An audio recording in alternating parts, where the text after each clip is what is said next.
नीति कहता है कि देवताओं ने भी बराबर मेहनत किया है। हम सब देवताओं के साथ साथ दैत्यों ने भी मेहनत किया है, इसलिए सबको बराबर मिलना चाहिए। समझाई दे रहे हैं, परंतु कहा दैत्य लोग तो आपस में ही भिड़ गए हैं। भगवान अजीत देख रहे हैं, देवतागण इस समय उदासी अवस्था को प्राप्त करते हैं। साथ के सब देवता उदास हो जाते हैं, मुंह लटक जाता है। उस समय भगवान ने इशारा किया है, मुंह क्यों लटकाते हो, मैं जो बैठा हूं। भगवान इशारा करे और भगवान ने ऐसा माया फैलाया सज्जनों। और मायापति के द्वारा जब माया फैला दिया जाता है तो होता क्या है, और उस समय अहम पूर्वम न त्वम न त मिति प्रभो, तुम नहीं, पहले मैं दूंगा, पहले मैं दूंगा। आपस में सबके सब यही चिल्ला रहे हैं, पहले मैं दूंगा, तुम्हारी बारी बाद में आएगी। ये भगवान की माया है। और तू मैं होने लगते, मैं पहले। और ठीक सज्जनों, मायापति भगवान करते क्या है, मायापति भगवान जो है बड़े ही अद्भुत विचित्र स्वरूप को धारण करते हैं। हुआ क्या, एकस्मिन्तरे विष्णु सर्वोपाय विधीश्वरः योषि धूपमरनिर्देशं ददार परमाद्भुतम्। परम अद्भुत रूप को धारण करते हैं भगवान मायापति भगवान। आज उन्होंने सारे संसार को मोहने के लिए मोहिनी रूप में आ जाते हैं। बोलो मोहिनी रूपा भगवान की। और ये मोहिनी रूपा भगवान साक्षात नारायण मोहिनी बनकर के आए हैं। शरीर का रंग बड़ा ही सुंदर दिखाई दे रहा है, घनश्याम वक्त शरीर का रंग दिखाई पड़ रहा है सज्जनों। अंग प्रत्यंग जो है सुडोल, बालों में सुंदर गजरा लगाई है, कानों में कुंडल है, पैर में पायल है, कमर में करधनी है, बगल बाजू बंद, और चली फिर रुमझुम की आवाज चरणों से। वो जो पायल पहनी हुई ना, वो पायल से रुमझुम की आवाज है। और इधर तके उधर तके सभी दिशाओं को ताकती हुई मैं मोहिनी भगवान जो है। और इस समय वो मंथन में लगे हुए सभी के सभी दैत्य देवता सबका इधर ही देखना होता है। और जैसे ही देखना हुआ सज्जनों, दैत्यों ने देखकर कहा, अहो रूप महोधाम, अहो अश्याम नमोमय, अहो देखो, आज तक हमने ऐसा रूप स्वरूप देखा ही नहीं था। जैसा हम अभी देख रहे हैं ऐसा स्वरूप हमने कभी नहीं देखा था। देखो। अब देखो क्या, एक देखने ही लगते हैं। उनका नजर इधर उधर नहीं हटता, एक ही टक देखे जा रहे हैं। महाराज सब देख रहे हैं। अब मोहिनी रूपा भगवान जो है चलते पास में जब आ जाए, उनसे पूछे, कातम कंजल पलाशाक्षी कुतो वाक्यम चिकीर्षसी। कौन हो देवी तुम, कहां से आई हो, किसकी पुत्री हो, कहां जा रही हो। लंबा लिस्ट तैयार हो गया, पूछ रहे हैं कौन हो। महाराज मोहिनी भगवान को जब पूछे और ऊपर से कहते भी क्या, देवी हमें ऐसा प्रतीत होता है, हमें लगता है कि आज तक किसी ने आपको स्पर्श तक के नहीं किया होगा। देवता, दानव, चारण, सिद्ध, नाग, मनुष्य, किसी ने आपको स्पर्श नहीं किया होगा।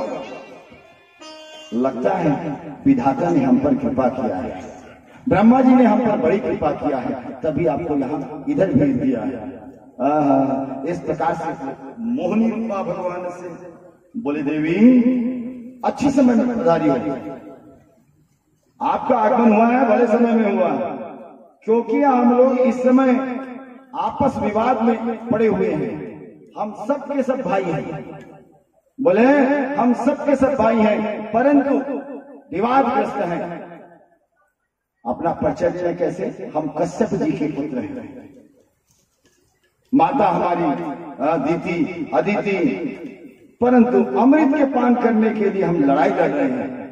अच्छा पधारे देवी, हमें विश्वास है आप भली प्रकार से हमारे साथ न्याय करोगी, इसलिए देवी ये अमृत सबको बराबर मात्रा में पान करा दो। उस समय मोहिनी भगवान दैत्यों की भगवान बात को सुनकर के उन्होंने कहा, भगवान बोला, कथम कस्य पादाया पंचल्लाम मई संगता। उन्होंने कहा, बोले आप लोग अपने आप को कश्यप के पुत्र बता रहे हो, वंशी बता रहे हो, कश्यप पुत्र हो। और कश्यप जी महाराज वंशी है, श्रेष्ठ वंशी है, उनके पुत्र हो। आपको पता तो होना चाहिए महाराज, कुलीन व्यक्ति और वेश्या का संग, और अगर कहीं हो जाए तो वेश्या का आचरण क्या है? वैश्या तो बस फंसाना जानती है, अपना काम साधना जानती है, और जब उसका काम सध जाता है तो वो छोड़ के चली जाती है। वैश्या क्या देखती? धन, धन देखती है, और जब उसका धन मिल जाता है वो छोड़ के चली जाती है। महाराज वेश्या के ऊपर कोई विश्वास नहीं करते हैं, और आप लोग कुलीन वंशी है, कश्यप के पुत्र हैं, मुझ पर विश्वास कर रहे हो? कुत्ते का, वैश्या का कोई ठिकाना नहीं रहता। भगवान मोहिनी इस समय दैत्यों को, भगवान जब बोले ना तो उस समय दैत्यों ने क्या कहा? कहा देवी हमको तुम पर खूब विश्वास है, हमें खूब विश्वास है, हम जान गए हैं बराबर न्याय करोगे, इसलिए नहीं नहीं चलो चलो हमें बराबर बराबर बांट दो। भगवान को मौका मिल गया, भगवान ने कहा ठीक है, अगर ऐसी बात है तो मैं बांट ही देता हूँ, जाओ स्नान करके आओ, साहब के सब स्नान करके आओ। स्नान करने के लिए भेज दे, और देवतागण दैत्यगण सभी के सभी स्नान करने जाए, और स्नान करके वापस होते हैं और कतार से बढ़ जाते हैं। एक तरफ दैत्य, दूसरी तरफ देवता।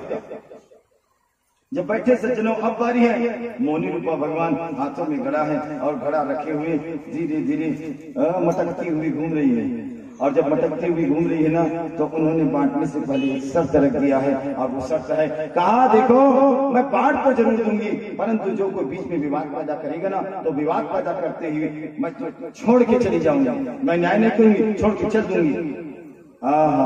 इधर मटकती हुई अब जैसे ही हो भ्रमण करने लगी घड़ा को, अमृत को लिए हुए दैत्यगण एक टक टिक रहे, कोई कुछ नहीं बोल रहे। मेरी बारी आएगी तभी मैं पान करूंगा। कोई कुछ क्यों नहीं बोलते? अगर बोल देंगे तो मेरे से नाराज हो जाएगी, और नाराज हो जाएगी तो मुझ पर प्रीति नहीं दिखाएगी, और ये तो चाहते हैं तो मेरा बन जाए, पत्नी हो जाए, ये सबके सब ऐसे ही चाह रहे हैं। और उन्होंने शर्त रख दिया है, विवाद पैदा करने वाले के साथ तो मैं खूब क्रोध करूंगी, छोड़ के चली जाऊंगी। चुप एक तक देखते रहे, और इतने में प्रारंभ हुआ बांटना। देवताओं की तरफ से अमृत का वर्षण हो रहा है, बांटने का क्रम प्रारंभ हो रहा है, और बांटते बांटते बांटते बांटते मोहिनी भगवान देवताओं को अब थोड़ा थोड़ा थोड़ा थोड़ा सबको पिला रहे हैं। सूर्य भगवान, चंद्रमा वे भी पान कर चुके हैं, और उन्हीं पर बैठा हुआ दैत्य, उनको लगा कि ये सब देवताओं को बांटते बांटते आ रहा है, मेरा नंबर आएगा कि नहीं आएगा, इसलिए ये दैत्य जाके बैठ गया है, अरे मुझको भी मिल जाए। और भगवान सचमुच में उसको भी दे डालते हैं, और जैसे ही दिए उन्होंने पान किया, और जब पान करे तो बगल में जो चंद्रमा सूर्य नारायण बैठे हुए थे, उन्होंने कहा, बोले महाराज ये तो दैत्य है, ये राक्षस है। और भगवान को जैसे ही पता चलता है सज्जनों, भगवान तुरंत ही स्वरूप में आ जाते हैं, हाथों में चक्र आ जाता है, तुरंत ही उन्होंने दैत्य का सिर धड़ से अलग कर दिया। और जैसे ही अलग कर दिया जाता है, ये राहु और केतु के रूप में विभक्त होता है। यही कारण है कि राहु और केतु जो है, बताने वाले कौन? सूर्य नारायण और चंद्रमा। अमावस्या और पूर्णिमा की तिथि को इन बताने वालों को ग्रहण के रूप में ग्रसता है। बोलो वृंदावन बिहारी लाल की। और जब भगवान चतुर्भुज रूप में आ गए हैं, दैत्यों को पता चला, और जब दैत्यों को पता चला सज्जनों, उस समय सबके सब दैत्य जो है अपने अपने अस्त्र शस्त्र को उठा लेते हैं, और अस्त्र शस्त्र उठा करके संग्राम में रत हो जाता है। और जब संग्राम में रत, बड़ा भयंकर युद्ध, और इस युद्ध को देवासुर संग्राम के नाम से जाना जाता है। देवतागण तो इस समय अमृतपान किए थे, और दैत्य खाली उनको मिला था, परिश्रम बस मिला था, परास्त होने लगे, सब के सब मारे जा रहे हैं, मारे जा रहे हैं। कहां तक के कहूं महाराज, बलि भी परास्त हो गया था, वो भी मर गया है। और बहुतेरे तो जिसका गर्दन कट गया है, किसका पैर कट गया है, किसी का हाथ कट गया है, सिर धड़ से अलग हो गया है, और इस अवस्था में अब देवासुर संग्राम जो हो रहा है उसको मनाने के लिए बृहस्पति जी महाराज का आगमन हुआ, नारद जी महाराज का आगमन हुआ।